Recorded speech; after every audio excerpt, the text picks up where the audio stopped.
something Yes, you I want worked to for reveal? ABN AMRO, for a Dutch bank. Uh-huh. And they have a very old tradition from the merchant days, going back hundreds of years.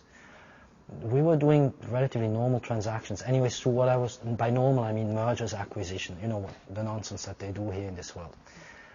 But through that work I met several interesting people who were again studying astrology, who were people interested in art, who were doing art transactions, the normal things that you do in banks when you advise private clientele.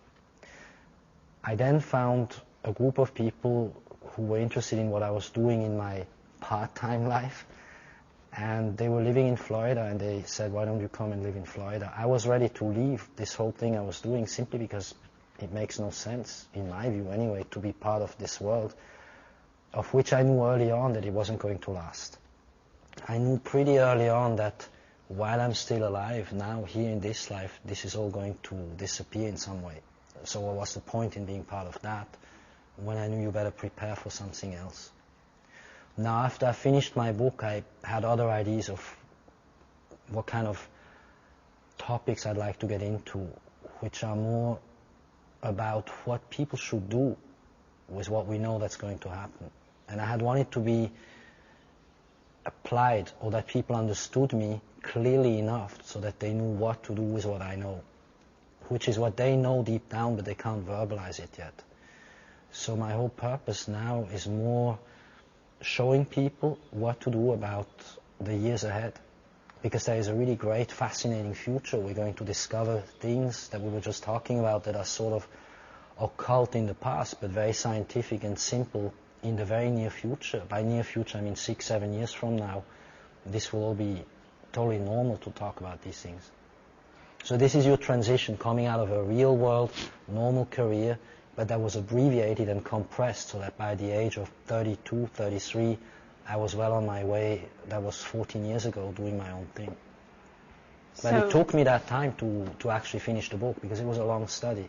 And in certain fields of the astrological studies and extraterrestrial interaction and cosmology, I had to study quite deeply, and there are very few who have a clue about this. I mean, when it comes down to maybe 4 or 5 people that I was lucky enough to meet that actually know about quantum physics, about cosmology, about the search for extraterrestrial intelligence, and certain subjects, that there are very, very few, maybe a handful of people who really have spent 20, 40 years of their lives. Those are older guys.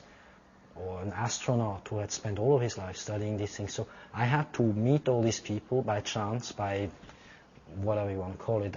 I met these people and was able to thread together what would be of interest for a person who is just vaguely interested in what is the future of mankind, what is this planet going to be about, and maybe also where do we come from. Can you mention some names for me? Oh, you mean Edgar Mitchell? Yes, the astronaut, Dr. Edgar Mitchell. Yes, I talked to him for a while. He wrote a book himself about these subjects. His book is called The Way of the Explorer. And he describes basically a transition from a scientist, astronaut, pilot, into a man who lives with the other world, but he tries to be scientific about it. And we talked about a number of subjects. I don't mention too much in the book because there are certain things that we agreed that I could not say for a while. Okay. I respect my sources, but I can say I respect their wishes. I mean, and I can say I met him, but I can't be too specific about what he told me. He did tell you something about the extraterrestrial presence on Earth. Isn't that right? Yes. Well, it's not so much him. To him, I think it is clear what he says in interviews. You can read it up, and interviews that are on the internet. I think colleagues of his were much more clearer, so he can always refer to the colleagues. No, but I've met other people who know what they're talking about, who had the direct contact than I myself had. So when it comes to that subject, we are our source. He simply has put in more poetic terms at the beginning of his book that he felt that he was part of something bigger. Mm-hmm. That's a simple way to put it.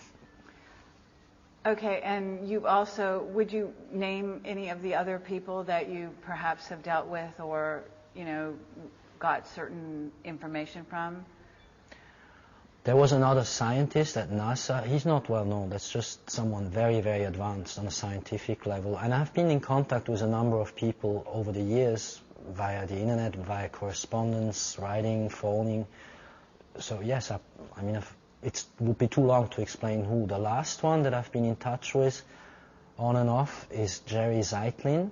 Zeitlin is a scientist, an engineer, who has worked for SETI, and he left SETI. He's now a retired scientist. And I think the most interesting part of his work is he didn't translate, but he adapted and introduced a brand new work by a French guy called Anton Parks. Anton Parks wrote a book called Le Secret des Étoiles Sombres, The Secret of the Dark Stars. And in The Secret of the Dark Stars, he explains basically where we came from, how long ago this whole story is, which extraterrestrial races mixed with which. It's way too long to explain even in 2 or 3 sentences. It's just too long to explain. And Zeitlin took this whole thing and made an introductory note on the internet. And that is maybe the most advanced piece of knowledge that is right now around in 2006. Oh, that's fabulous.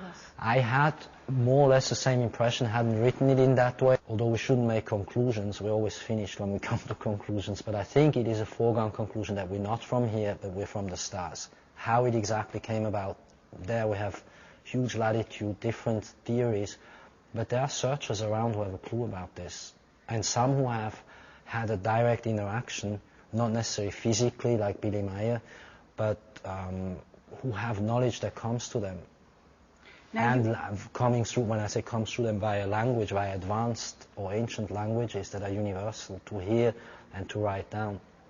But you yourself consider yourself to be of Syrian descent, is that right? Yeah, you can see the face, that's serious, yes. And the elven ears. Oh, really? You can usually tell by faces Yes. more or less what genetics people have, yes. Yes, you can do that. So you have insight into this? Sure, yes. Those people who have a clue, they can pretty much say what the preponderance of genetics are. And it's probably, you also have Celtic. Yes, this is definitely, true. yes. And St. Clair has a history. Your last name, isn't The this last right? name is a Celtic name, yes. Yes. But it also goes into, sort of, again, the occult. The St. Clairs going all the way back to, is this the Jesus bloodline? Personally, this whole Jesus business, if you want my personal opinion, I think... Yes, I do. Okay. First of all, it's not so important as people think, because there were many of them, and his story is not the way it's being told. I think he was a master who came, among other things, from Sirius. There's probably a Syrian connection in him. And it wasn't his name, as you know from B.D. Meier's contact reports with the Pleiadians, or Pleiarans, as he calls them. His name was more likely Emmanuel. Maybe there were even 2 or 3 people like him. We're not so sure that. The birth date was not when they say it was more at 4-5 BC. And his whole journey was, in my opinion, not towards south of France, England, and the Celtic place, but it was back into the direction of India, Pakistan, Afghanistan, and maybe Japan. And he certainly didn't die on a cross and none of these things. I don't want to go into this too much and shock people, but I think what's important is people need to have a very open mind